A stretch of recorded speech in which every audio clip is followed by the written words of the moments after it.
Salam anak-anak sekalian, materi hari ini dalam video ini berbicara mengenai proklamasi kemerdekaan Indonesia dan maknanya bagi bangsa Indonesia.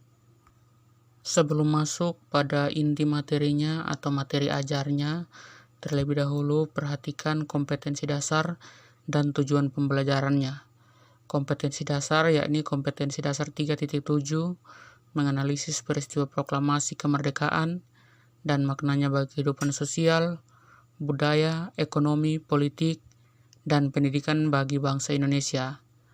Untuk tujuan pembelajaran sendiri, setelah kalian tuntas mempelajari materi ini, diharapkan kalian mampu menganalisis peristiwa proklamasi kemerdekaan dan maknanya bagi kehidupan sosial, budaya, ekonomi, politik, dan pendidikan bangsa Indonesia. Baik, secara garis besar materinya dapat dilihat pada peta konsep ini. Materinya proklamasi kemerdekaan Indonesia. Untuk rincian materinya dimulai ketika kekalahan Jepang dalam Perang Asia Timur Raya atau Perang Dunia Kedua Zona Pasifik, yang mana ini adalah perang antara Jepang melawan Amerika Serikat. Nah, ketika kegagalan Jepang, maka muncul perbedaan pendapat antara golongan muda dan golongan tua terkait beberapa hal seperti waktu pelaksanaan proklamasi itu kapan. Nah, akibat adanya perbedaan pendapat tersebut, maka muncul sebuah peristiwa yang dinamakan peristiwa Rengas Dengklok. Setelah peristiwa Rengas Dengklok, ada sebuah peristiwa yaitu penyusunan teks proklamasi.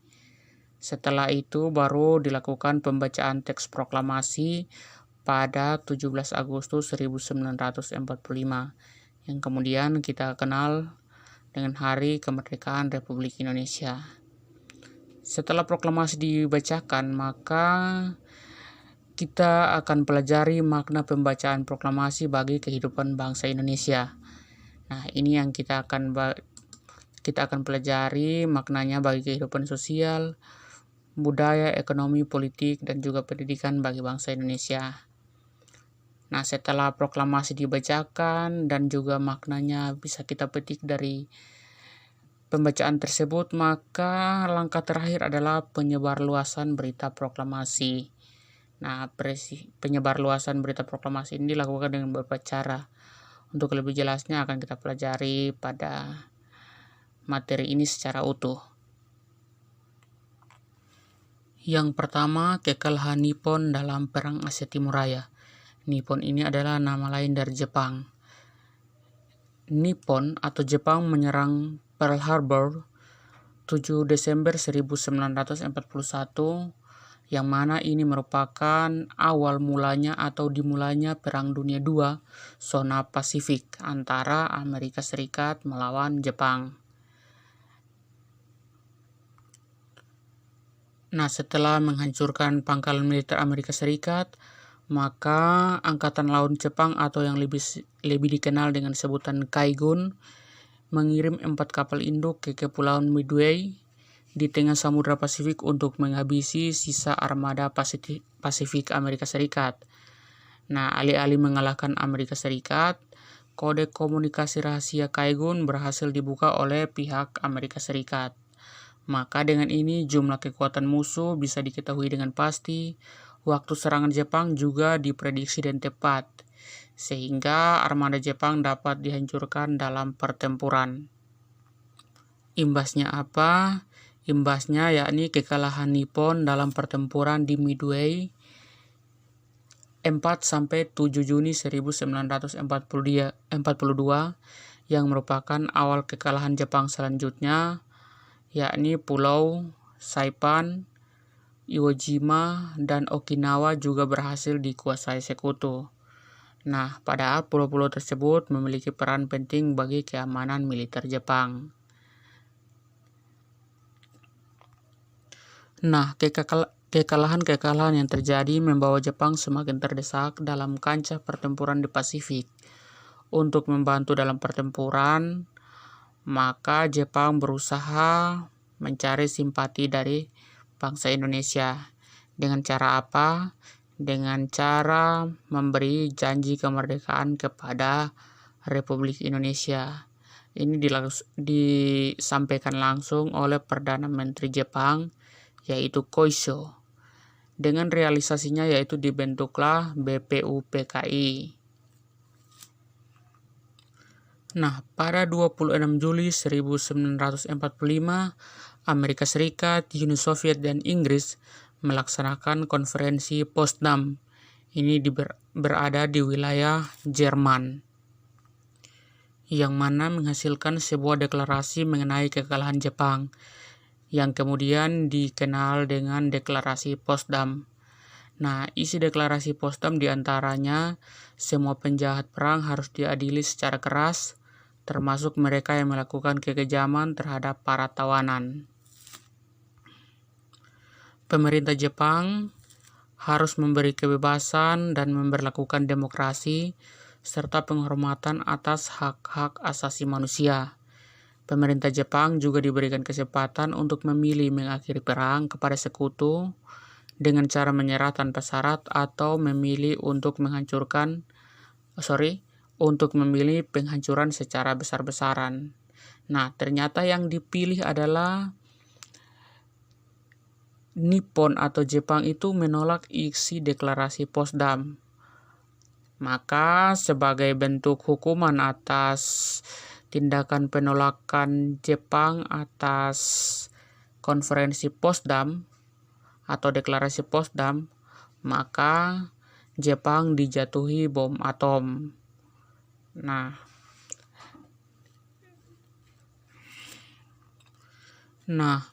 bom atom yang dijatuhkan oleh Amerika Serikat itu dilakukan 2 kali. Nah, Amerika Serikat menjatuhkan bom di 2 kota, yaitu Hiroshima dan Nagasaki. Hiroshimanya itu dilakukan tanggal 6 Agustus 1945 dengan bom nuklir itu bernama Little Boy. Selanjutnya tanggal 9 Agustus 1945 itu di kota Nagasaki. Bom nuklir yang dijatuhkan itu bernama Fat Man. Nah, anak-anak, bom yang diledakkan di kedua kota tersebut menyebabkan ratusan ribu penduduk Jepang meninggal dunia, dan juga ratusan ribu lainnya menjadi cacat. Maka, tanggal 15 Agustus 1945, waktu Jepang, atau tanggal 14 Agustus 1945, waktu Amerika Serikat, Jepang menyatakan menyerah kepada sekutu, dalam hal ini Amerika Serikat, dan juga mengakui Deklarasi Potsdam. Sebagai tindak lanjut dari penyerahan diri Jepang, maka tanggal 2 September 1945 dilakukan penandatanganan dokumen penyerahan Jepang di atas kapal USS Missouri yang sedang berlabuh di Teluk Tokyo. Nah, ketika ditandatanganinya dokumen penyerahan tersebut, maka secara resmi Perang Pasifik atau Perang Asia Timur Raya atau Perang Dunia II Zona Pasifik dinyatakan berakhir. Nah, kalian bisa perhatikan yang gambar pertama adalah bom Little Boy yang dijatuhkan Amerika Serikat pada tanggal 6 Agustus 1945 di kota Hiroshima. Sementara gambar kedua adalah bom yang bernama Fat Man yang dijatuhkan Amerika Serikat di kota Nagasaki pada tanggal 9 Agustus 1945. Sementara gambar yang ketiga ini adalah penandatanganan dokumen penyerahan atas kekalahan Jepang di atas kapal perang Amerika Serikat yang bernama USS Missouri. Nah, anak-anak sekalian, yang kedua adalah perbedaan pendapat golongan tua dengan golongan muda. Nah, hal ini terjadi bermula ketika Sultan Syahrir dia mendengar siaran radio BBC tentang kekalahan Jepang dan kemungkinan akan menyerah kepada sekutu. Nah, berita kekalahan tersebut dalam waktu singkat menyebar ke kalangan aktivis pergerakan, baik itu golongan tua dan juga golongan muda. Nah, oleh sebab itu, golongan muda berpendapat harus cepat memproklamasikan kemerdekaan. Tetapi golongan tua memilih atau berpendapat harus melalui PPKI yang telah dibentuk sebelumnya. Nah, hal ini kemudian dibantah lagi oleh golongan muda, bahwa jikalau melalui PPKI maka dianggap hadiah dari pemerintah Jepang, yang mana dengan artian hadiah kemerdekaan dari pemerintah Jepang. Namun golongan tua lebih menghendaki sikap kooperatif dengan Nippon atau Jepang, yang mana di mana hal-hal mengenai proklamasi harus dikonsultasikan dengan pihak Jepang. Jadi menurut Soekarno tidak perlu tergesa-gesa.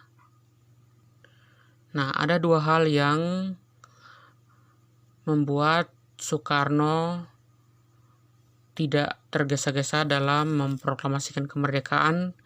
Yang pertama adalah militer Jepang masih ada di Indonesia. Jadi takutnya proklamasi tanpa izin Jepang akan memicu pertumpahan darah. Yang kedua, alasannya karena Jepang telah berjanji akan melaksanakan proklamasi Indonesia pada tanggal 24 Agustus 1945 melalui PPKI. Nah, hal ini yang kemudian dibantah lagi oleh golongan muda, bahwa golongan muda siap memberikan perlawanan apabila ada campur tangan dari Nippon atau Jepang. Nah, anak-anak sekalian, perbedaan pendapat inilah yang menyebabkan terjadinya sebuah peristiwa yang kita kenal dengan sebutan peristiwa Rengas Dengklok. Baik anak-anak, yang ketiga adalah peristiwa Rengas Dengklok.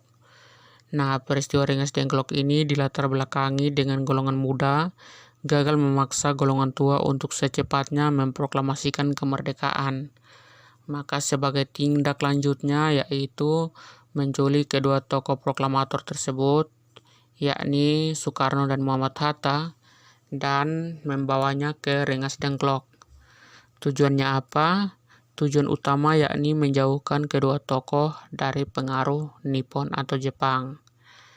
Nah, ketika sudah sampai di Rengas Dengklok, maka Ahmad Subarjo, seseorang yang tergabung dalam golongan tua, berhasil meyakinkan pemuda untuk segera membawa tokoh proklamator kembali ke Jakarta.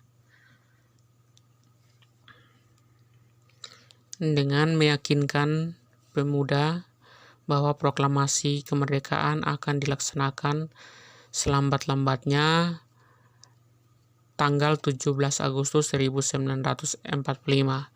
Bahkan dia juga menjamin dengan nyawanya sendiri.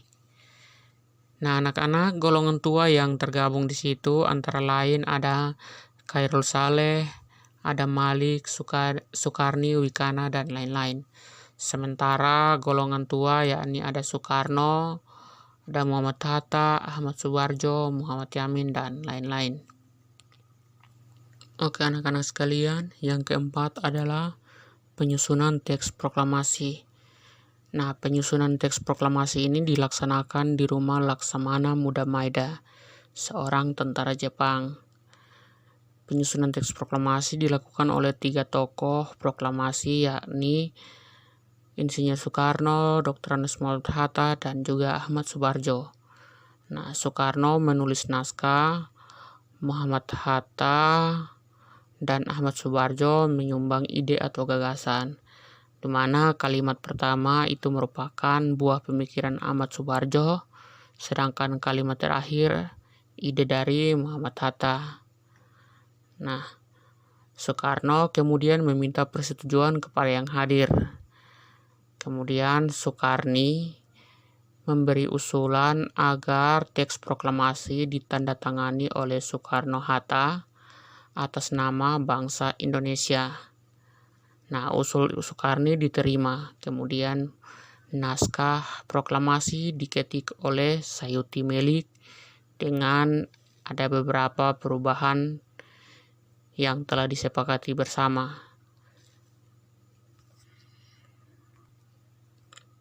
Perubahan tersebut antara lain kata seksama di paragraf kedua baris kedua diubah menjadi kata tempo. Kemudian yang berikut penulisan tanggal dan bulan yang sebelumnya Jakarta 17/8/05 diubah menjadi Jakarta hari 17 bulan 8 tahun 05. Kemudian perubahan berikut adalah kalimat wakil-wakil bangsa Indonesia diubah menjadi atas nama bangsa Indonesia. Jadi anak-anak bisa lihat pada gambar di samping ini, gambar pertama adalah teks proklamasi yang ditulis tangan oleh Soekarno. Kemudian gambar kedua ini yang sudah merupakan hasil ketikan dari Sayuti Melik. Yang keempat adalah pembacaan teks proklamasi.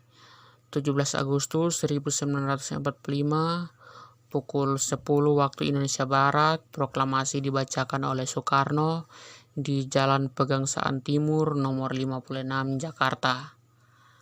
Nah, kemudian diikuti dengan pengibaran bendera merah putih oleh Latif Hendradiningrat, menyanyikan lagu Indonesia Raya, dan juga dilanjutkan dengan sambutan Wali Kota Jakarta dan barisan pelopor. Baik anak-anak, yang keenam adalah penyebarluasan berita proklamasi. Yang pertama melalui radio, dilakukan oleh ketiga tokoh yaitu Sahrudin, Waidan B. Palenewen, dan F. Wush. Nah, Sahrudin ini merupakan wartawan kantor berita Domei atau sekarang disebut kantor berita Antara. Dia berhasil menyampaikan salinan teks proklamasi kepada Waidan B. Palenewen yang merupakan Kepala Pusat Jawatan Radio atau sekarang adalah RRI.